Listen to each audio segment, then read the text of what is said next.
Hello VC, welcome to my channel. Tony here. Thanks for stopping by. We are Studio E today. Elvis Light is lit, so we are recording and we're going to open this up. I'm real excited about this. This is what I believe was one of the best deals on Black Friday Record Store Day, which I picked up. Don't know how many are made. Maybe you guys know. I didn't look it up. But this is a complete Elektra albums from the band Love. We all love Love. Love is all you need. There's 5 albums in here. One is a rarities with outtakes and, you know, side Bs and things like that, singles and stuff like that. This is a Rhino 2025. I'm sure Rhino's going to probably put this out in their regular catalog. So if you missed out on Record Store Day, don't fret. It'll be available, I'm sure. So we have 4 albums.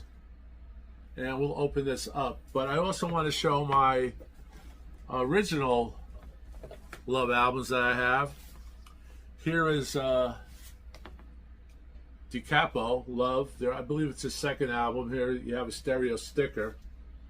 And it doesn't say stereo on the record, but I guess there was a mono and a stereo, so stereo was a little bit more money. I thought I had another one from Elektra. I wasn't sure, but I can't find it. Here's the original inner. Now, they signed with Elektra before the Doors. And there's the original beautiful label. I'll show that. And what I'm going to do is, as this is the only, I believe, Elektra album of Love that I have or that I could find, I'll play this and we'll compare it to the one that's in the box set. But before I open up the box set, I just want to hope everyone had a great Thanksgiving. Thanks for stopping in. All that. Please like and subscribe. Have to say that all like. This is a nice one. This is on RSO.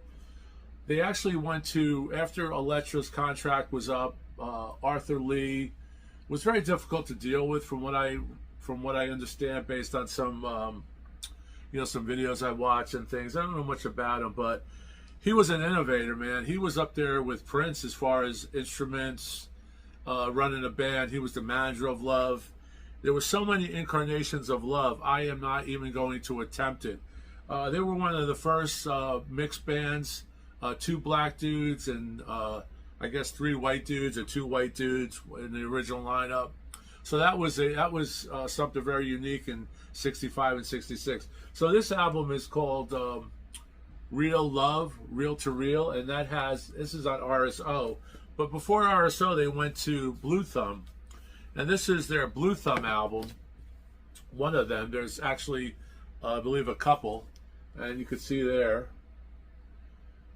Now, what's cool about this album, and you may not know it, because it's not even in the Hendrix discography, but Hendrix was friends with Arthur Lee, and he actually played electric guitar on The Everlasting Last. This is special thanks to Jimi Hendrix, who played lead guitar on The Everlasting Last. And this was recorded, unfortunately, I believe right before he passed.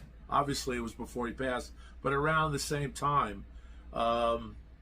This album was recorded, I believe, in late '69, early '70.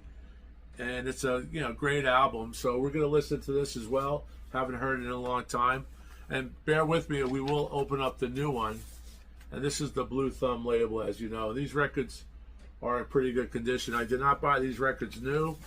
I found them in various yard sales and flea markets and record stores. And this is Love's album on Blue Thumb again. And Arthur Lee bought this painting and thought it was cool for the cover. And you could see it's a double album. So it's pretty rare to release a double album, because they wanted to release a double album on Elektra, but Elektra wouldn't let them do it. So what they did was they took whatever tracks they thought would work on a single album from a double album, and perhaps some of these records, some of these tunes were from that previous double set. A cover painting by Bert Schomburg, and Love is Arthur Lee, lead vocals, John Dallin, lead guitar, Frank Fayard, and George Stanovich on drums. So this is their double album. You can see the typical gatefold, and there's the cover. Pretty cool. And it doesn't have the name on the cover. I'm sure Blue Thumb didn't like that. It's not even on the spine. And that's what I have right now. We will listen to those and get into it. You know, they started out as like a folk Byrds influenced band. Love the Byrds. He came from down south to California, so he was a not a carpetbagger, but he was a a traveler in a way. So there we have it. We're gonna open this up. Hype sticker says, "Enter this box of love at any time and be forever changed every time." The 4 classic Elektra albums of love also includes an exclusive Rarities LP. And this was a great deal. I think this was, in my opinion, this was one of the first, when I saw the list back in the day, I locked in on that record.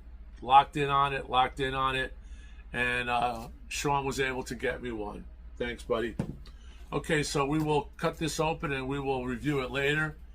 But I thought that was cool that Hendrix was actually on that Love album that I just showed. Him and Arthur were friends. They were in that scene. Arthur and the band lived in Laurel Canyon for a while. They were friends with Neil Young, you know, the guys from Crosby, Stills and Nash. Even, I said Neil Young, they were friends with Neil Young, friends with Hendrix, The Doors. Morrison was friends with them. They were all, it's all connected. And I think when Morrison's Doors started to ease up in the charts or move up in the charts pretty quickly after Light My Fire, some of the publicity that was going to go to Love to promote their records didn't go there. Basically went to the Doors. And I think that was part of the problem. But the band had a lot of drug issues. Not particularly Arthur Lee, but the guys in the band. And he had control of the band. It was his band. And there were a lot of people fired and things of that nature. Here is a nice insert, a booklet. I didn't expect this, which is really classy. The word love, no explanation needed. The picture, Arthur Lee and friends. The music, love, lovers rejoice. New lovers join. That's it. Words, pictures, music, love. For Sale On. That's from their For Sale On record. I believe the last record of Elektra. So I'll just show this quickly since this is an unboxing. Arthur Lee, one of the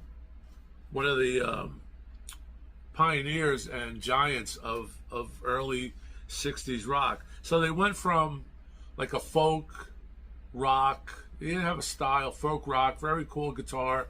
And then they progressed to more progressive psychedelia, and they try to get their sound. I think it was Crosby from Crosby, Stills and Nash that said to Lee, "You guys have to get your own sound. You can't just get the Byrds sound. The Byrds have that sound, or other folk rock bands have that sound." So I thought I had this record the original, so I have to look for that. But let's go through the catalog here. Here you go. Love Rarities, we'll start with that at the end. Love Rarities, really cool picture. And a nice red Elektra, which is from that era. And these are cool because they're polylined. So a word to record people who are making these great records.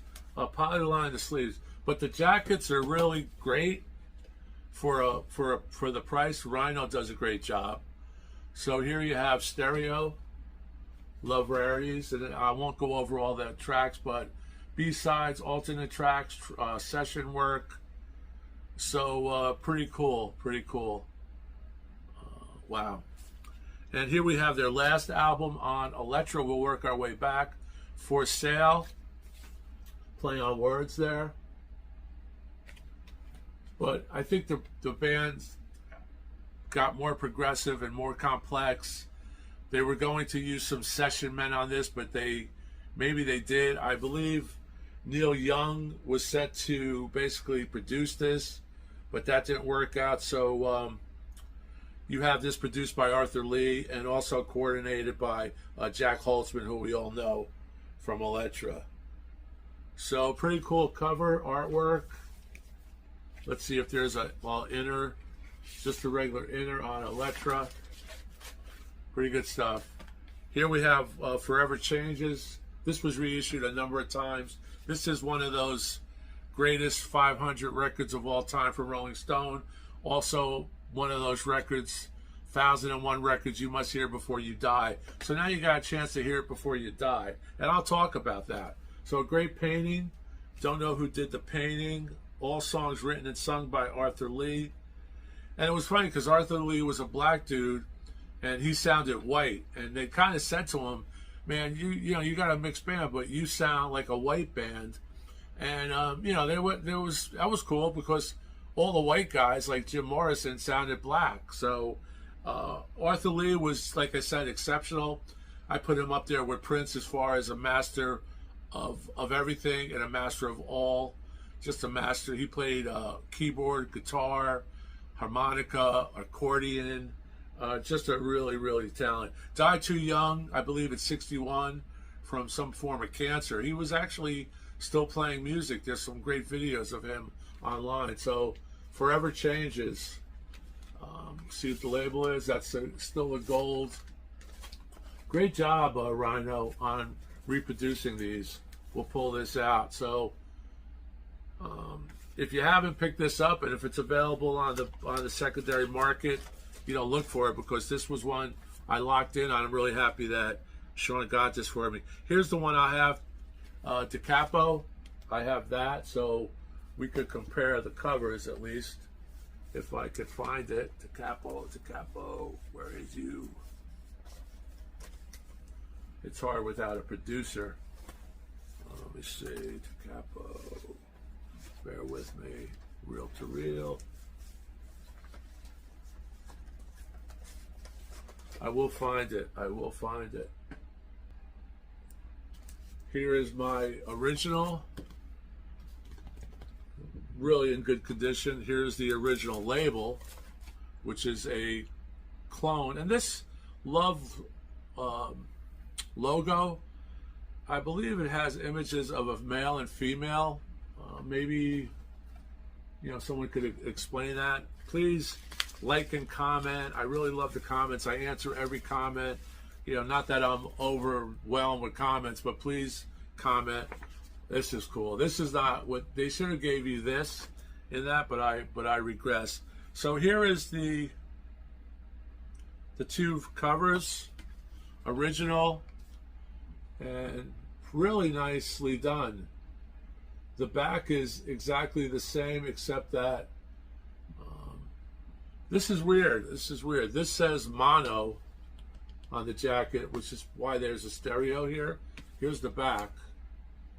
Backs are pretty good, pretty even. Let me see what the record says.